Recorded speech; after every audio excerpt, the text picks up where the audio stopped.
Good morning everyone. जैसा कि आप देख सकते हैं आज हम जो टॉपिक डिस्कस करने वाले हैं वो है फ्रिक्शन। ठीक है, आज हम फ्रिक्शन फोर्स पर चर्चा करेंगे कि फ्रिक्शन फोर्स क्या होता है, इसकी रिक्वायरमेंट क्या है, ये कब और कैसे लगता है। तो देखिए, फ्रिक्शन फोर्स कब लगता है। फ्रिक्शन फोर्स हमेशा दो सरफेस के बीच में लगता है। फ्रिक्शन फोर्स कैसे लगता है, हमेशा दो सरफेस के बीच में लगता है। और फ्रिक्शन फोर्स क्या चाहता है, फ्रिक्शन फोर्स हमेशा दो सरफेस को साथ रखना चाहता है। फ्रिक्शन फोर्स दो सरफेस को साथ रखना चाहता है।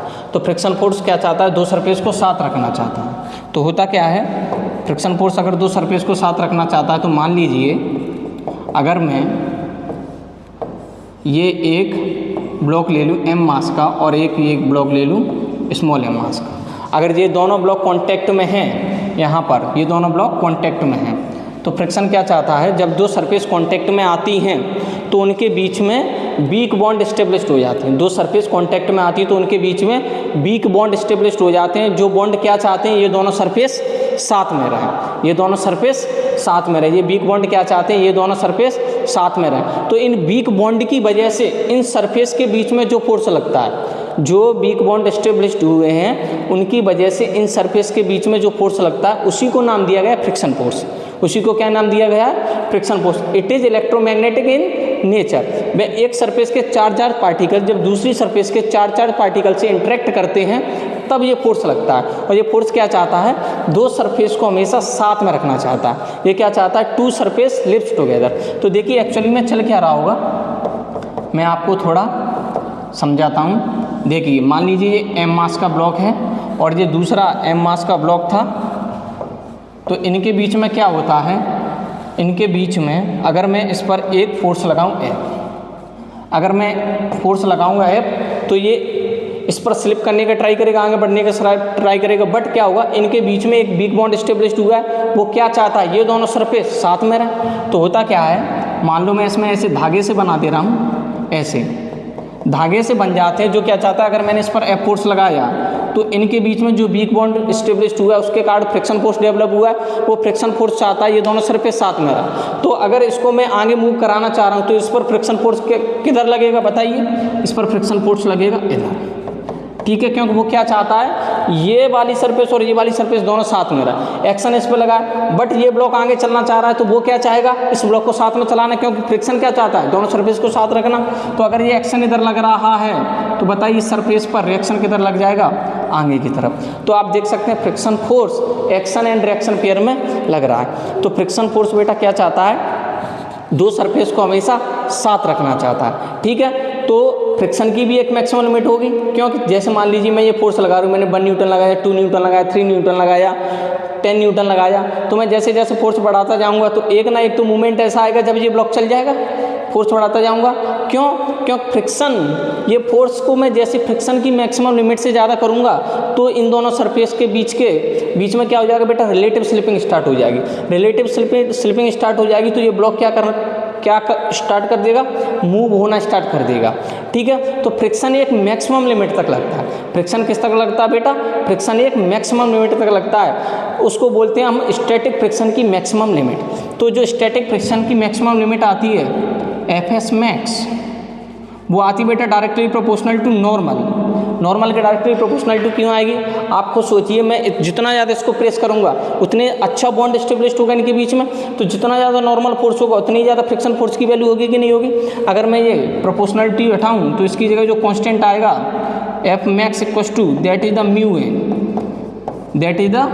एन। हियर म्यू क्या बेटा, म्यू है कोफिशिएंट ऑफ फ्रिक्शन जो कि डिपेंड करता है सरफेस पे। It is the property of surface, coefficient of friction. ठीक है, कैसी दो सरफेसों के बीच में अपन फ्रिक्शन फोर्स लग रहा है। ठीक है, ये इट इज द, और ये क्या है, this is the normal force, it is normal force. ये क्या है, प्रॉपर्टी ऑफ सरफेस पर डिपेंड करता है कि कितना फ्रिक्शन फोर्स लग रहा है। दो सरफेस जो कांटेक्ट में हैं उनकी प्रॉपर्टी पर डिपेंड करता है म्यू। ठीक है, तो ये तो होगी फ्रिक्शन फोर्स की मैक्सिमम वैल्यू।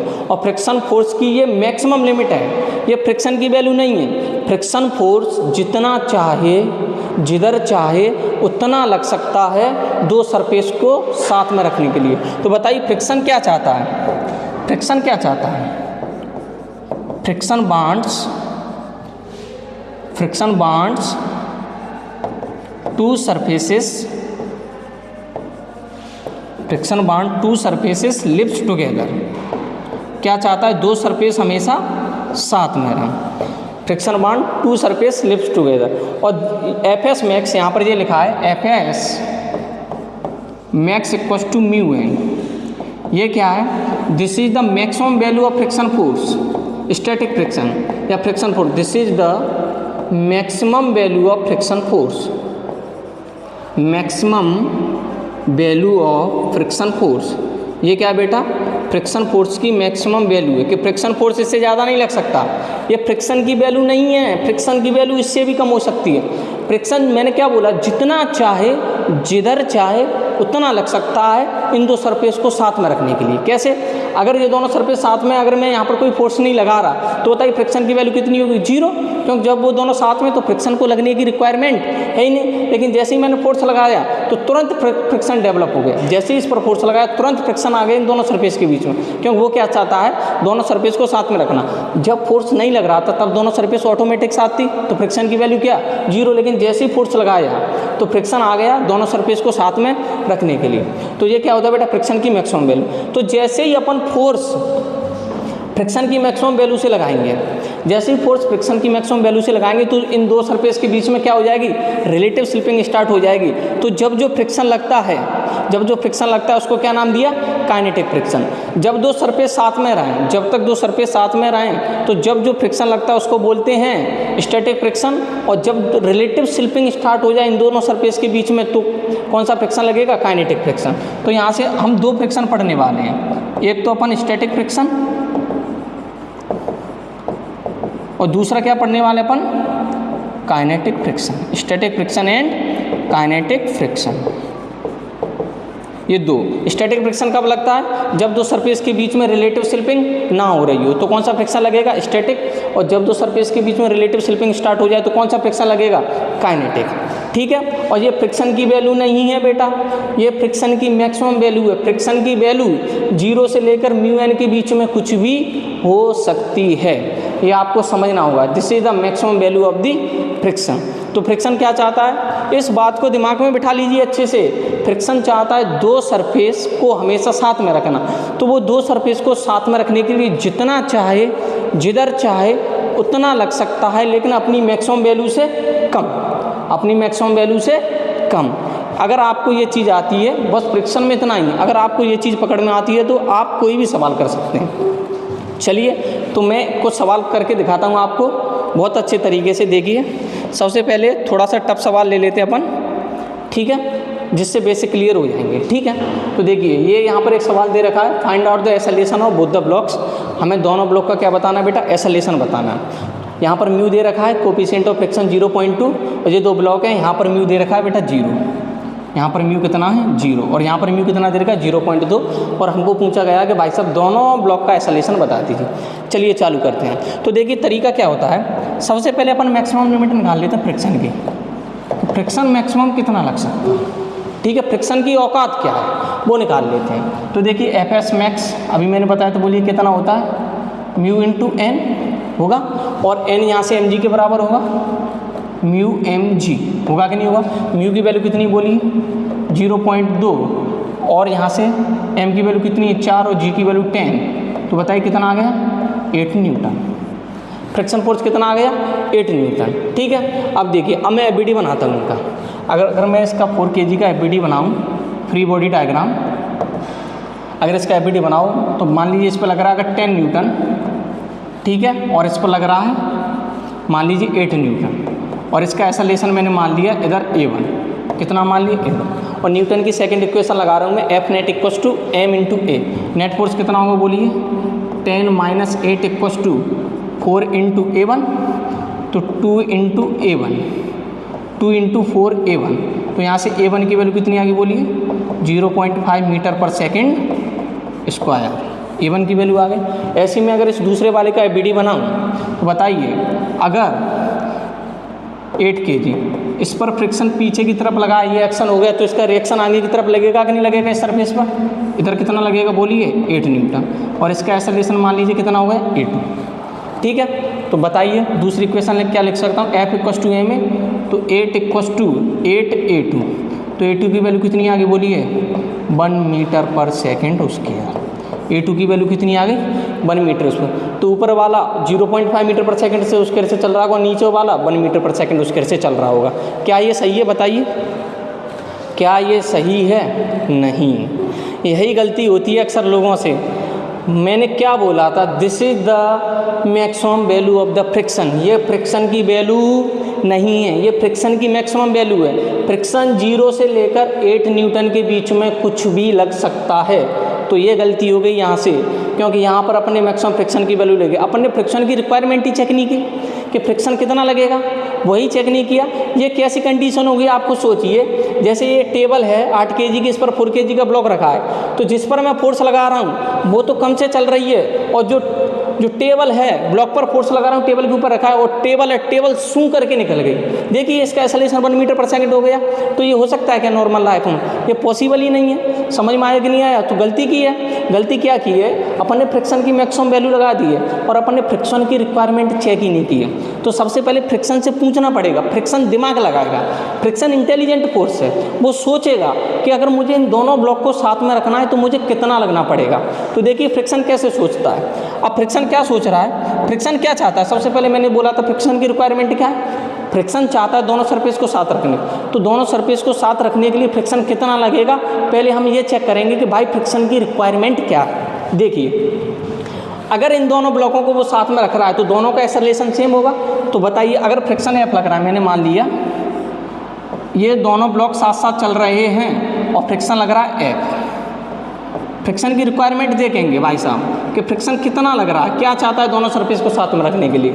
और इसका एक्सेलरेशन मान लो कितना है A, दोनों साथ में चल रहा है तो दोनों का एक्सेलरेशन सेम होगा। तो बताइए 10 minus F equals to 4 into A, equation number 1 मिलेगी। बोलिए दूसरी इक्वेशन लिखिए, 8 kg का ब्लॉक, अगर इस पर एक्शन इधर लग रहा है तो इस पर रिएक्शन इधर लगेगा। F इक्वस टू बोलिए कितना हो जाएगा 8A, इक्वेशन नंबर 2। इस वैल्यू को यहाँ पर पुट कर दीजिए, F इक्वस टू 8A। तो यहाँ से मैं क्या बोल सकता हूँ, इक्वेशन नंबर 1 से देखिए 10 minus 8A equals to 4A।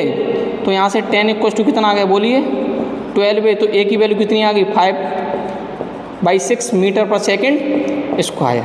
यह सलेशन आ गया कि नहीं आया? और इसकी वैल्यू अगर मैं यहाँ पुट करूँ तो फ्रिक्शन की वैल्यू आ जाएगी कि नहीं आ जाएगी, कि दोनों सरफेस को साथ रखने के लिए फ्रिक्शन कितना लग रहा है बोलिए 5/6। तो ये 3 और तो बोलिए कितना आ गया 20/3 मीटर न्यूटन, 20/3 न्यूटन। तो बताइए दोनों सरफेस को साथ रखने के लिए फ्रिक्शन कितना लग रहा है? इतना लग रहा है कि नहीं लग रहा है? बिल्कुल गुरुदेव इतना लग रहा है। इसकी वैल्यू कितनी है 6 पॉइंट समथिंग है। और फ्रिक्शन की मैक्सिमम लिमिट क्या आती है, मैक्सिमम कितना लग सकता है 8 न्यूटन। तो बताइए ये वाली वैल्यू इसके अंडर में है कि नहीं, इससे ज़्यादा नहीं है। इसका मतलब क्या हुआ, मैक्सिमम फ्रिक्शन इतना है, दोनों सरफेस को साथ रखने के लिए इतना लगना है। तो फ्रिक्शन कितना लगेगा, फ्रिक्शन की कितनी रिक्वायरमेंट है, इतनी। तो यहाँ से मैं क्या बोल सकता हूँ, अब फ्रिक्शन कितना लग रहा होगा जी, तो जो वैल्यू ऑफ फ्रिक्शन फोर्स है वो इतना लग रहा होगा। और एक्सेलरेशन क्या आएगा दोनों ब्लॉक का, मतलब दोनों साथ साथ चलेंगे तो एक्सेलरेशन की वैल्यू कितनी आ गई 5/6 मीटर पर सेकेंड स्क्वायर। तो हमारे आंसर ये होगा। तो आपको ये चीज़ ध्यान रखनी है, आपको हमेशा ये चेक करना है कि फ्रिक्शन अगर दोनों ब्लॉक को साथ रखना चाह रहा है तो वो कितना लगेगा, उसकी रिक्वायरमेंट का। फ्रिक्शन इंटेलिजेंट फोर्स है, वो सोचता है, वो सोच रहा है कि अगर मुझको इन दोनों को साथ में रखना है, उसकी रिक्वायरमेंट क्या है, दोनों ब्लॉक को साथ में रखना है तो मैं कितना लगूं कि दोनों साथ में रह जाएं। तो उसके लिए उसने सोचा कितना लगना है। क्या ये वैल्यू मैक्सिमम फ्रिक्शन से कम है? यस, मैक्सिमम फ्रिक्शन से कम है तो गारंटी की बात है रिलेटिव स्लिपिंग नहीं हो रही, मतलब दोनों ब्लॉक साथ साथ चलेंगे। समझ में आया कि नहीं आया? और फ्रिक्शन फोर्स जो लग रहा होगा उसकी वैल्यू कितनी होगी 20/3 न्यूटन। आपको चमक गया होगा बहुत अच्छी तरीके से ये सवाल। चलिए कुछ और प्रॉब्लम करके देख लेते हैं। अगर मैं इसी की वैल्यू को मैं बढ़ा दूँ, मान लीजिए मैंने 18 न्यूटन कर दिया, 18 न्यूटन कर दिया, तो सबसे पहला काम क्या होता है, अभी वही सवाल है, बताइए दोनों ब्लॉक का एक्सेलरेशन बताइए। तो बोलिए सबसे पहला काम होता है फ्रिक्शन की मैक्सिमम लिमिट निकाल लो, औकात निकाल लो कि फ्रिक्शन की औकात कितनी है। तो देखिए फ्रिक्शन की मैक्सिमम लिमिट कितनी है, Fs मैक्स क्या बताया था मैंने, म्यू इंटू एन। म्यू की वैल्यू बोलिए 0.2, एन की वैल्यू m इंटू जी। तो बोलिए कितना आ गया 8 न्यूटन। तो मैक्सिमम फ्रिक्शन बेटा इतना एक्ट कर रहा होगा। ठीक है, अब अपन ये देखना चाहेंगे कि इन दोनों ब्लॉक को साथ में रखने के लिए फ्रिक्शन कितना लग रहा होगा। तो फ्रिक्शन सोच रहा है कि मुझे कितना लगना है अगर इन दोनों ब्लॉक को साथ में रखना है। अगर दोनों ब्लॉक साथ में हैं तो बताइए दोनों का एक्सेलरेशन सेम होगा कि नहीं होगा, दोनों साथ साथ चलेंगे 80 न्यूटन। तो फ्रिक्शन ने सोचा कि मैं F लग गया, कितना लग गया F, और इसका एक्सेलरेशन मान लीजिए इधर कितना A। तो बताइए 18 minus F equals to 4 into A, equation number 1। दूसरा 8 kg का ब्लॉक, अगर एक्शन इधर लगाए तो रिएक्शन किधर लगेगा बोलिए, इधर लगेगा कि नहीं लगेगा, और एक्सेलरेशन सेम होगा अगर दोनों साथ साथ चल रहे हैं 8A, इक्वेशन नंबर 2। इसकी वैल्यू इसमें पुट कीजिए तो बताइए 18 minus 8A equals to 4A, तो 18 इक्वस टू 12A, तो A की वैल्यू कितनी आ गई 3/2 मीटर पर सेकेंड स्क्वायर। ठीक है, ये एक्सेलरेशन आ गया। अगर दोनों साथ में चलेंगे तो फ्रिक्शन फोर्स की वैल्यू कितनी आ गई बोलिए 8 इंटू ये कितना हो गया बोलिए 3/2, बोलिए कितना आ गया फ्रिक्शन फोर्स आ गया 12 न्यूटन। अगर इन दोनों ब्लॉकों को साथ में चलना है तो ये रिक्वायरमेंट है फ्रिक्शन की, ये क्या है F रिक्वायर्ड। इन दोनों ब्लॉकों को साथ में चलाने के लिए इतना फ्रिक्शन चाहिए, समझ में आया कि नहीं है, इन दोनों ब्लॉक को साथ में चलाने के लिए इतना फ्रिक्शन चाहिए। अब अपन ये चेक करेंगे जो रिक्वायरमेंट है वो मैक्सिमम फ्रिक्शन से कम है कि नहीं। अगर रिक्वायरमेंट मैक्सिमम फ्रिक्शन से कम है, रिक्वायरमेंट मैक्सिमम फ्रिक्शन से कम है तो दोनों ब्लॉक साथ में चलेंगे, और रिक्वायरमेंट अगर मैक्सिमम फ्रिक्शन से ज़्यादा है तो गारंटी की बात है दोनों ब्लॉक के बीच में क्या हो रही होगी बेटा, रिलेटिव स्लिपिंग। तो दोनों ब्लॉक के बीच में क्या हो रही होगी, आप देख सकते हो यहाँ पर रिक्वायरमेंट मैक्सिमम फ्रिक्शन से ज़्यादा है, F रिक्वायर्ड आप क्या देख सकते हैं, F required greater than F max. तो गारंटी की बात है क्या स्टार्ट हो गई होगी, रिलेटिव स्लिपिंग। क्या स्टार्ट हो गई होगी, रिलेटिव स्लिपिंग। दोनों ब्लॉकों के बीच में क्या हो रही होगी, रिलेटिव स्लिपिंग। अगर रिलेटिव स्लिपिंग हो गई तो दोनों अलग अलग चलेंगे। तो अब तो इजी सवाल हो गया, वही FBD बनाइए, दोनों का एक्सेलरेशन अलग अलग मानिए और सॉल्व कीजिए। तो देखिए क्या होता है, मान लीजिए 4 kg का ब्लॉक है, इस पर 80 न्यूटन लग रहा है, और बोलिए फ्रिक्शन अब तो मैक्सिमम फ्रिक्शन ही लगेगा। ठीक है, क्यों फ्रिक्शन मैक्सिमम इतना ही लग सकता है, तो वो पूरा लग जाएगा, अपना पूरा लग जाएगा, क्योंकि वो इनको साथ में रखना चाहता है। तो जितना लग सकता था उतना लग जाएगा, क्यों रिलेटिव स्लिपिंग तो स्टार्ट हो चुकी है। तो मान लीजिए इसका एक्सेलरेशन है A1। ठीक है, तो बोलिए 18 माइनस के 8 इक्वस टू 4 इंटू A1, तो ये कितना हो गया बोलिए 10/4 इक्वस टू A1। तो A1 की वैल्यू कितनी आ गई बोलिए 2.5 मीटर पर सेकेंड स्क्वायर। आ गई कि नहीं आ गई। ऐसे ही A2 निकाल लीजिए। अगर एक्शन इधर लग रहा है फ्रिक्शन का, तो रिएक्शन आगे की तरफ लग रहा होगा कितना 8 न्यूटन लग रहा होगा। तो F इक्वस टू एम फिर लगा रहा हूँ मैं, तो 8 equals to M into A2। तो A2 की वैल्यू कितनी आ गई बोलिए 1 मीटर पर सेकंड उसके। तो अब ये दोनों ब्लॉक अलग अलग चल रहे होंगे, ऊपर वाला ब्लॉक चल रहा होगा 2.5 मीटर पर सेकंड स्क्वायर से, और नीचे वाला चल रहा होगा 1 मीटर पर सेकंड स्क्वायर से, और दोनों के बीच में बेटा क्या हो रही होगी, रिलेटिव स्लिपिंग। क्योंकि यहाँ पर जो फ्रिक्शन की रिक्वायरमेंट है वो मैक्सिमम फ्रिक्शन से क्या है, ज़्यादा। तो आपको समझ में आ गया होगा कि फ्रिक्शन कैसे वर्क करता है, फ्रिक्शन क्या चाहता है। चलिए इसके ऊपर और सवाल करके देखते हैं। अब हम ऐसा सवाल ले रहे हैं single body problem. Single body problem मतलब इसमें क्या है, एक सरफेस फिक्स है, एक सरफेस क्या है फिक्स। तो देखिए अपन सॉल्व करते हैं सवाल को भी। इसमें क्या दे रखा है, find out the time when block moves. वो टाइम बताइए जब ब्लॉक मूव हो जाएगा। और आपको देख रहा है फोर्स समय के साथ चेंज हो रहा है। F इक्वल टू क्या दे रखा है T, और फोर्स समय के साथ चेंज हो रहा है। उसने पूछा है एंड ड्रॉ द ग्राफ। उसने पूछा वो टाइम बताइए जब चालू हो जाएगा। तो सबसे पहले बताइए क्या करते हैं, फ्रिक्शन की मैक्सिमम वैल्यू निकालते हैं। तो सबसे पहले फ्रिक्शन की मैक्सिमम वैल्यू निकालेंगे। तो F मैक्स निकालो सबसे पहले। F मैक्स क्या होगा बोलिए mu into N, mu M g. Mu की वैल्यू कितनी बोलिए 0.5, एन की वैल्यू एम जी 5 इंटू 10। तो बोलिए फ्रिक्शन की जो मैक्सिमम वैल्यू आई वो कितनी आई बेटा जी 25 न्यूटन। ये फ्रिक्शन की वैल्यू नहीं भाई, मैक्सिमम वैल्यू है, फ्रिक्शन की मैक्सिमम वैल्यू है। तो बताइए अगर मैं फोर्स की वैल्यू T इक्वल टू 1 पे देखूँ, T इक्वल टू 1 पुट करेंगे तो फोर्स 1 न्यूटन, तो फ्रिक्शन 25 तक लग सकता है। तो उस इंस्टेंट पर फ्रिक्शन कितना लग रहा होगा 1 न्यूटन। अगर मैं T इक्वल टू 5 सेकंड पर देखूँ तो फोर्स 5 न्यूटन, तो फ्रिक्शन भी कितना लग जाएगा 5 न्यूटन, क्योंकि मैक्सिमम इतना तो लग सकता है वो। तो तब भी ब्लॉक नहीं चल रहा होगा। 10 न्यूटन किया तो फ्रिक्शन 10 न्यूटन, 15 किया 15 न्यूटन, 20 किया फोर्स तो फ्रिक्शन भी 20 न्यूटन, 25 किया तो बताइए ये इसकी मैक्सिमम लिमिट है तो 25 तक तो बोला जा सकता है, लेकिन जैसे t = 25 प्लस किया, इससे जस्ट ज़्यादा किया तो इस फोर्स की वैल्यू ज़्यादा हो गई, और ये तो फ्रिक्शन की औकात, इससे ज़्यादा लग नहीं सकता। तो t = 25 प्लस पर क्या चालू हो जाएगी बेटा, रिलेटिव स्लिपिंग, रिलेटिव स्लिपिंग चालू हो जाएगी, ये ब्लॉक स्लिप करना स्टार्ट कर देगा t = 25 सेकेंड पर। तो बोलिए find out the time when block slip, तो बताइए t = 25 प्लस, इससे जस्ट ज़्यादा सेकंड पर, t = 25 प्लस पर क्या हो जाएगा बेटा, रिलेटिव स्लिपिंग स्टार्ट हो जाएगी। ठीक है, व्हेन ब्लॉक मूव करना स्टार्ट हो जाएगा। और उसने पूछा है फ्रिक्शन फोर्स और टाइम के बीच का ग्राफ, तो बताइए पहला ग्राफ बनाते हैं अपन फ्रिक्शन फोर्स और टाइम के बीच का, बताओ।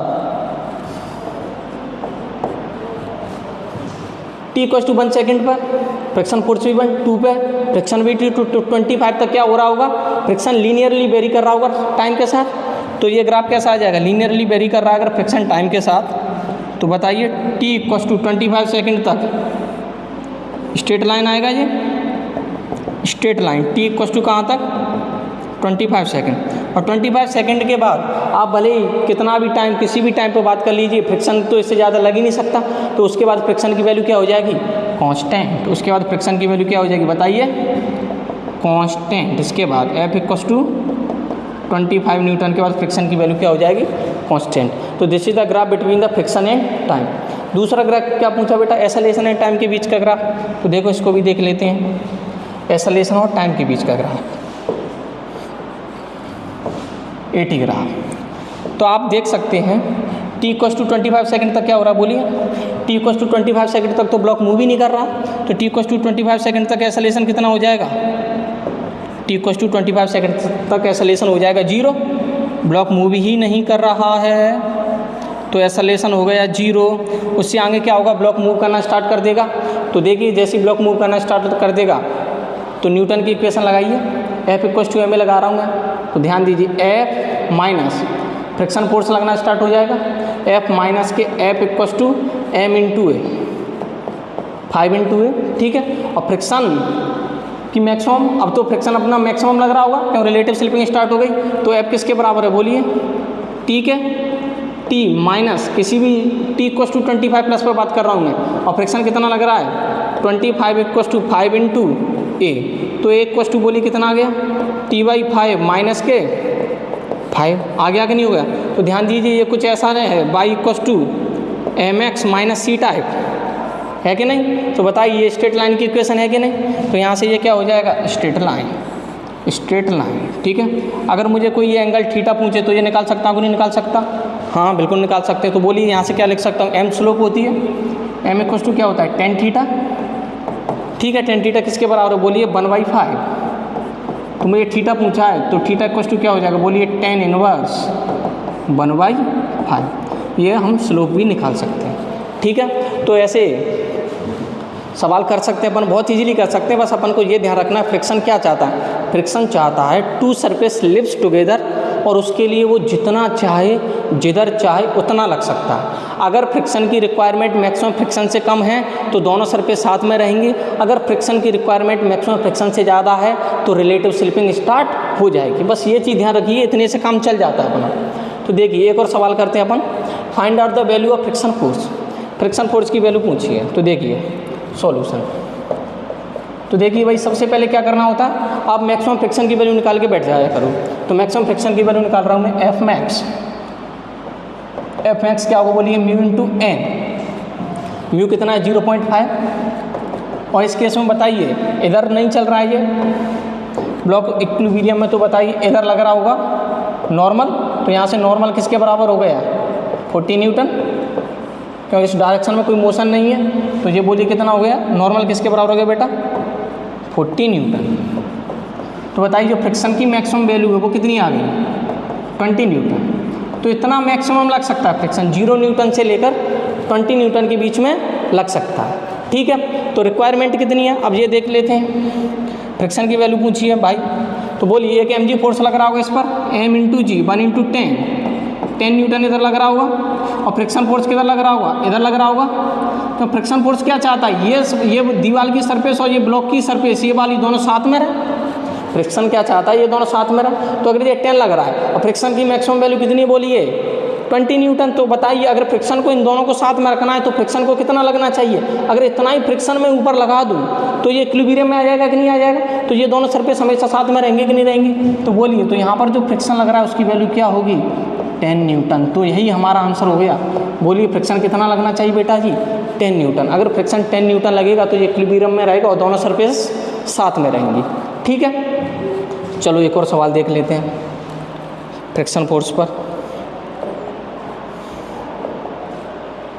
ये रहा, देखिए क्वेश्चन दे रखा है, ये IIT जेईई में पूछा हुआ सवाल है बेटा, ये जेईई में आया हुआ सवाल है, IIT जेईई में आया हुआ सवाल है। तो देखिए सवाल क्या बोल रहा है, the blocks are pressed against the ball. इस बॉल के अगेंस्ट F फोर्स लगाकर इन दोनों ब्लॉक को प्रेस कर रखा है। ठीक है, इन दोनों ब्लॉक को इधर प्रेस कर रखा है। Find out the friction force by the ball on the 2 kg block. 2 kg block पर फ्रिक्शन फोर्स पूछा है और find out the friction force middle of the block, और मिडिल ब्लॉक पे भी फ्रिक्शन फोर्स पूछा है। यहाँ पर कोएफिशिएंट ऑफ फ्रिक्शन दे रखा है 0.1 और ब्लॉक, इस ब्लॉक और इस बॉल के बीच में दे रखा है 0.2। कितना दे रखा है 0.2, और अपन को पूछा बताइए फ्रिक्शन फोर्स कितना लग रहा। तो बताइए अगर इसको प्रेस कर रखा है और ये सिस्टम इक्विलिब्रियम में है तो ये कहीं चल नहीं रहा है इक्विलिब्रियम में सिस्टम में, तो क्या मैं इस पूरे को एक सिस्टम मान सकता हूँ कि नहीं मान सकता। यस, पूरे को एक सिस्टम मान सकता हूँ कि नहीं मान सकता। तो अगर मैंने इस पूरे को एक सिस्टम मान लिया, ये पूरे को एक सिस्टम मान लिया, मैंने इसको इस पूरे को एक सिस्टम मान लिया, तो बताइए इनके बीच में जो फ्रिक्शन लग रहा होगा वो तो इंटरनल फोर्स हो गया। समझ में आया कि नहीं है, इंटरनल फोर्स लग रहा होगा। तो अपन को ये देखना है कि कौन कौन से ड्राइविंग फोर्स लग रहे हैं। और ये बोल रखा है कि ये नीचे नहीं आ रहा है, इक्विलिब्रियम में प्रेस्ड कर रखा है और इक्विलिब्रियम में कर रखा है, मतलब फ्रिक्शन सफिशिएंट है इनको रोकने के लिए, तभी इक्विलिब्रियम में रह सकता है, नहीं तो ये नीचे आना चाहिए था, मतलब फ्रिक्शन सफिशिएंट है इनको रोकने के लिए। तो बताइए जो एक्सटर्नल फोर्स लग रहे होंगे वो कौन कौन से लग रहे होंगे। बताइए इस पर लग रहा होगा mg 20 न्यूटन और इस पर लग रहा होगा mg 10 न्यूटन। तो टोटल एक्सटर्नल फोर्स कितना लग रहा है 30 न्यूटन। और मुझे अगर इनको इक्विलिब्रियम में रखना अपने सिस्टम को, तो फ्रिक्शन को कितना लगना चाहिए बताइए। अपोजिट डायरेक्शन में अगर मैं यहाँ पर फ्रिक्शन लगा दूँ 30 न्यूटन, अपोजिट डायरेक्शन में अगर फ्रिक्शन 30 न्यूटन लगा दूँ तो मेरा सिस्टम इक्विलिब्रियम में आ जाएगा कि नहीं आएगा। और फ्रिक्शन भी क्या चाहता है, दो सरफेस को साथ में रखना। अगर इक्विलिब्रियम में है तो गारंटी की बात है फ्रिक्शन इतना लगना पड़ेगा कि नहीं लगना पड़ेगा। तो बताइए इसका आंसर कितना हो गया, F = 30 न्यूटन। फ्रिक्शन कितना लगना चाहिए 30 न्यूटन। ठीक है, अब दूसरा सवाल देखते हैं। Find out the friction force middle of the block. Middle of the block पर कितना लग रहा होगा। चलिए भाई साहब FBD बना लेते हैं, इसका भी मिडिल ब्लॉक का FBD बनाते हैं। चलिए देखिए, अगर ये भी इक्विलिब्रियम में दे रखा है, सब इक्विलिब्रियम में, अगर ये इधर लग रहा है, मान लीजिए F फोर्स इधर लगा, ठीक है, इधर से कुछ मान लीजिए इस ब्लॉक के द्वारा नॉर्मल कॉन्टैक्ट फोर्स लग रहा होगा, इस पर लग रहा होगा एक mg लग रहा है, एक लग रहा है mg 1 × g, तो ये लग रहा है 10 न्यूटन लग रहा है, और फ्रिक्शन फोर्स लग रहा होगा इधर कुछ। अब देखिए बोल रखा है कि अगर सिस्टम इक्विलिब्रियम में है, सिस्टम इक्विलिब्रियम में, तो ये F = n होना पड़ेगा। ये फोर्स की वैल्यू इनके बीच जो नॉर्मल लग रहा होगा उसके बराबर होगी। और अगर इक्विलिब्रियम में है तो गारंटी की बात है जो फ्रिक्शन है वो इतना अवेलेबल है कि वो इक्विलिब्रियम में रहे, दोनों सरफेस साथ में रहे। तो बताइए अगर फ्रिक्शन को, इस ब्लॉक को इक्विलिब्रियम में रखना है तो कितना लगना पड़ेगा। अगर 10 न्यूटन ये एक्सटर्नल फोर्स लग रहा है तो फ्रिक्शन ऊपर 10 न्यूटन लगना पड़ेगा कि नहीं लगेगा, तभी तो ये इक्विलिब्रियम में रहेगा। तो बोलिए फ्रिक्शन कितना लगेगा, F = 10 न्यूटन। तो ये दूसरे वाले सवाल का आंसर ये हो गया। तो ऐसे अपन फ्रिक्शन की किसी भी प्रॉब्लम को इजीली सॉल्व कर सकते हैं, बस अपन को बेसिक को पकड़ के रखना है। तो आज के लेक्चर में इतना ही रहेगा, बाय रहेगा सभी को।